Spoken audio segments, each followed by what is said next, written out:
नमस्कार साथियों। आज हम देखते हैं प्लासी का युद्ध और बक्सर का युद्ध। अच्छा, प्लासी का युद्ध और बक्सर का युद्ध, इनको याद रखने की एक ट्रिक है। जैसे हम पहले लिखते हैं तो पहले में पहले पा, तो पा से पहले और पा से प्लासी, और बाद लिखते हैं तो बा से बाद में और बा से बक्सर। जिसको हम याद रखने के लिए ट्रिक है पा से प्लासी, पा से पहले, बा से बक्सर, बा से बाद में। यानी बाद में कौन सा युद्ध हुआ था? बक्सर का युद्ध। पहले कौन सा युद्ध था? प्लासी का युद्ध। इसे याद रख सकते हैं इनको। युद्ध की जो तारीख रही थी वो रही थी 23 जून 1757। किस किस के मध्य हुआ था? बंगाल के नवाब सिराजुद्दौला और अंग्रेजों का जो सेनापति रहा था वो था रॉबर्ट क्लाइव के मध्य हुआ था। अच्छा, इस युद्ध में क्या हुआ था? सिराजुद्दौला जो थे, इनका जो सेनापति था मीर जाफर, इसने धोखा दे दिया था। किसको? सिराजुद्दौला को।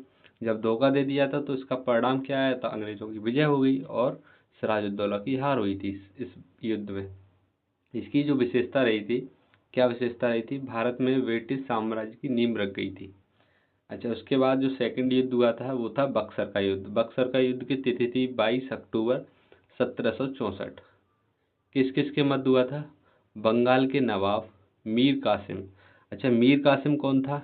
मीर कासिम मीर जाफर का दामाद था।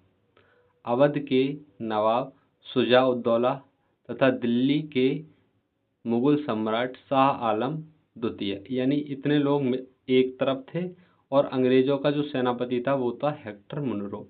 इन लोगों के मध्य में हुआ था। अच्छा, इसमें एक इम्पोर्टेंट फैक्ट है, ये याद रखना है। जैसे कि प्लासी का युद्ध हुआ था तो अंग्रेजों का जो सेनापति था वो था रॉबर्ट क्लाइव, और बक्सर के युद्ध में जो सेनापति था वो था हेक्टर मुनरो।